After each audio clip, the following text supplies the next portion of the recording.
Ya llegó Estrella. Hey everyone, it's Miami Life and Fitness, and welcome if you're new to the channel, and if you're back, then thank you so much for your support. In today's video, we're going to be talking about how to build muscle faster. What is it, and what does it actually take? Is it really that difficult? Today's video, stay tuned. Alright, so if you're going to find this video of value about how to build muscle faster, and hit the like button now, subscribe, and share to stay updated with all my videos. Let's talk about where to get your hormones done. A lot of people don't know where to get your hormones. They don't know what the first place is or where to go. Your doctor's not going to get them done for you. So where you should go is go to privatemdlabs.com. Here is the information. Link is also down below. They have a lot of different tests, a lot of different panels to choose from. They really make it as super easy as possible. It has a super easy and friendly user website, and put whatever panel or test you want in the cart. Check out, use my code Miami for a 15% off, and walk into whatever lab is closest to you, get your scripts in a few days. It's that easy. No one's gonna harass you about why you're getting your hormonal panel done and why you wanna check your hormones. So go to privatemdlabs.com. Alright guys, so getting right into this video, what is the fastest way to build muscle? The fastest way, the easiest way, the safest way, and the most permanent way. The first thing is that there's a lot of misconceptions, and I'm here to set this shit straight. So the first thing is, as always, it's food. Get your food in check. A lot of people think that eating clean means eating a bunch of protein and a bunch of vegetables, and that's really not the way it is. So the first thing is, you gotta get at least 4 to 5 meals a day in. The 4 to 5 meals should consist of a balanced A and B on your plate, which are protein and carbohydrates. The proteins are going to be your aminos, and the carbohydrates is what's going to actually give you fuel and give your brain and your body the supply source for its energy. It's the fountain of energy are your carbohydrates. So for the people that are fasting and skipping meals and trying to starve themselves and smoking cigarettes and drinking coffee and taking pills or taking your Clen and your phentermine, or which is your legal cocaine, this is not the way to do it. You're actually going backwards and you're hindering the progress. You want to keep your metabolism steady, keep your thyroid steady, keep your metabolism going really, really fast, and make your body become a fat burning machine by eating consistent meals. When you eat consistently every 3 hours, it's like you eat and the body will burn it off, and then you eat again and you refill the tank and then you burn it off, and then you eat again and refill the tank and then you burn it off, and it becomes a fat burning machine. But you have to keep it consistent and keep the thyroid and your metabolism working for you by eating consistent meals. The next thing is basically back to back is about food again, and it's about how much protein you actually need. A lot of people really eat way too much protein. You don't need 2 grams of protein per pound of body weight. All you really need is 1 gram of protein per body weight. And you can eat a little bit less. Oh, the Aston Martin is driving by. I'm sure you can hear the engine. Oh, it's music to my ears.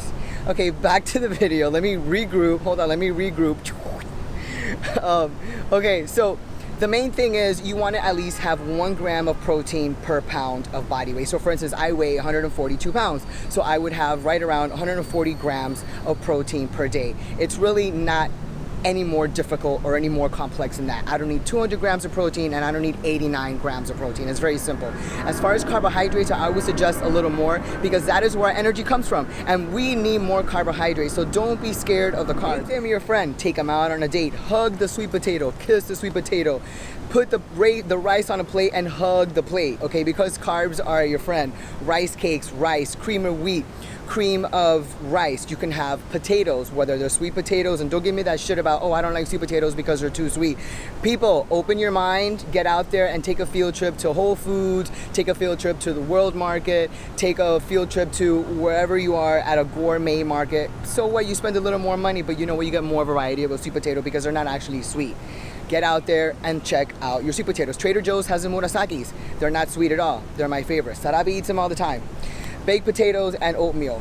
If you're trying to lose weight and shred fat, the best option for you as far as carbohydrates are going to be sweet potatoes and oatmeal. Make them your best friend. Have them all day long. That's the best thing that you can do for losing weight. All right. Number three is, guys, ladies too, but mainly men, stop training like a punk.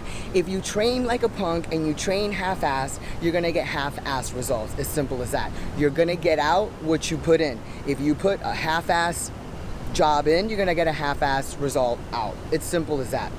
So if you're fasting before you go to the gym and you wake up and you've been fasting since 10 p.m. at night and you're going to the gym fasting, doing cardio fasting, you're not gonna have enough energy to fuel yourself, and you're gonna be running on vapors, and you're not gonna be training at an optimum level, which means you're not gonna be lifting optimum weight, which means you're not gonna be tearing optimum fibers, which means you're not building muscle. You might as well stay your ass home. Okay, so that is the key. No fasting, no skipping meals, eat all day, train, and make sure you have food before you go to the gym so you can have optimum energy to lift exactly what you need to lift to tear the fibers to have maximum muscle growth. It's very, very simple. And if you're gonna lift 10 pounds and you're gonna lift 20 pounds, then stay at home. Ladies, same thing. You have to lift heavy. Watch my previous video right here about should I lift heavy, right here, because you have to lift heavy.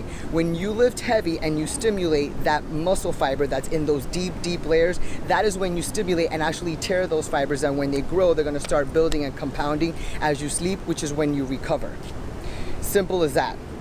I can't stress enough, women, you're scared to lift heavy. Even guys are scared to lift heavy. Oh, I don't wanna look like that guy. I don't wanna look like a competitor. I don't wanna look like I compete. You're not gonna get there. It's gonna take you years, maybe a decade to get there. So get that out of your mind. You're not gonna look like the big guy in the gym. Ladies, you're not gonna look like me just because you lift heavy. Unless you want to. But it's gonna consist of 365 days of eating perfect and lifting perfect and being on a cycle before you get there. Can you handle that? Do you want that? It's up to you. This one I'm gonna go over real quick. It's gonna take me 9.5 seconds. Steady state cardio versus HIIT cardio. If you wanna do cardio, if you need cardio, and I know we all need cardio, the main and the best thing is steady state cardio. Why? Because HIIT takes a lot of energy and a lot of endurance, and it's going to hinder you from recovering. It's almost like if I take a bike ride and I go up this hill for 10 miles, do you think the next day I'm gonna be ready to do a weight training session? Or if I did a weight training session earlier the day, do you think I'm gonna have enough energy to go 10 miles riding a bike and hiking? Not at all, not at all. Your body's not gonna fully recover, and you're gonna need more days off in the gym to fully recover from both of those high intensity workouts. So choose one. Do you wanna be a marathon runner? Do you wanna be a swimmer? Do you wanna be a cyclist? Or do you wanna lift weights and build muscle? It's one or the other. But it's steady state cardio, 20 to 30 minutes is all, and lift weights, or then do your cardio, or be a runner, or be a cyclist, or do MMA, and really don't lift a lot of weights. That's when you can actually lift light weights and not heavy weights, so your body can fully recover. That's that. Now, what's the best anabolic? Sleep. Sleeping is the next one. The next topic is sleep. Sleeping is the most anabolic thing that we can do to ourselves. Sleep is so important, and a lot of people skip on sleep and think that, oh, if I mess up 2 to 3 days over the weekend, I'm gonna catch up on my sleep Monday and Tuesday. No, it's not the same. You don't just catch up. It's not a homework assignment in class. You don't catch up on the sleep that you've missed Thursday and Friday. You don't catch up. You don't catch up, okay? People try to go to sleep around the same time every day and try to wake up the same time every day so your body gets used to it, so you can rely less and less on an alarm clock.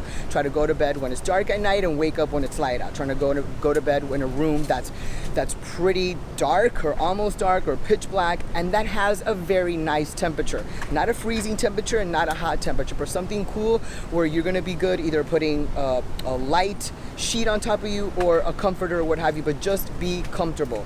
Be comfortable. The body wants to be comfortable.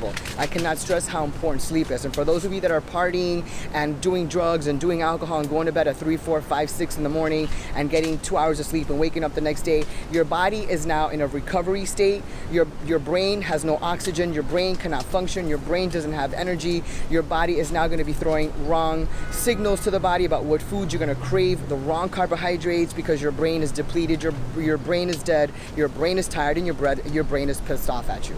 So the partying and the going to bed is not a good idea, which leads me to the next point. For those of you that drink alcohol, do not drink alcohol. That's the stupidest thing in the world when you're on a cycle. I mean, sure, you can have a glass of wine, a glass of champagne every now and then. You know, I do. I'm not saying that I don't, nor am I going to be a hypocrite. I have a glass of wine every now and then, probably one glass singular every 2 weeks. And that's it. Either it's a glass of wine or a glass of champagne. Singular. Why? Because it's not good for the body. Not only that, but men, it reduces your testosterone and increases your estrogen. Now, men, are you trying to become women? No offense, and not a big deal if you are, but if you're not looking to become a woman, then you shouldn't be drinking alcohol, because you're gonna reduce your testosterone and increase the estrogen by drinking alcohol, especially beer. Beer is the worst shit you can put in your body. It's got barley, hops, and yeast. What does that equate to? Fat, and more belly fat. Inflation, inflation, inflation. Think of a bread growing in the oven. That's what your stomach's gonna look like. Not cute, not sexy, and yeah, we don't want to be jumping on a fat stomach. Just saying. And of course, I saved the best for last. And this is what I always say, check your hormones. Ladies, men, I cannot stress enough how important it is to check your hormones.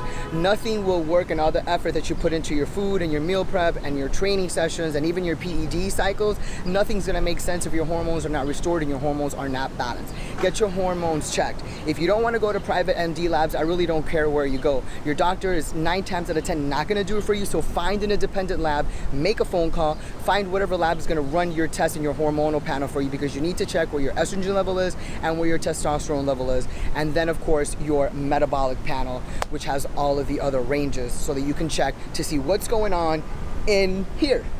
Because if you don't know what's going on in here, then you're really lost, and then you're playing a guessing game with your own body, with the food that you're eating, with the training that you're doing, and with the PED cycle that you're taking. And if you're spending money on it and you're not spending money on running lab work, shame on you. You're just a complete effing idiot. Just saying. That's the end of the video. Like, share, subscribe. Go ahead and leave your comment as to if you've done any of these things and how you feel about it. Give me your take. Write down your opinion. What's your best thing to follow as far as all of these factors that I've just mentioned? And have you actually had one of these mistakes and got confused about one of these fitness myths? So, everyone, like, share, subscribe. Go ahead, share. Don't be selfish. WhatsApp, Facebook, Instagram, the TikTok crap, all that stupid shit. Go ahead and share my videos, and everyone have a great week, and we will see you soon.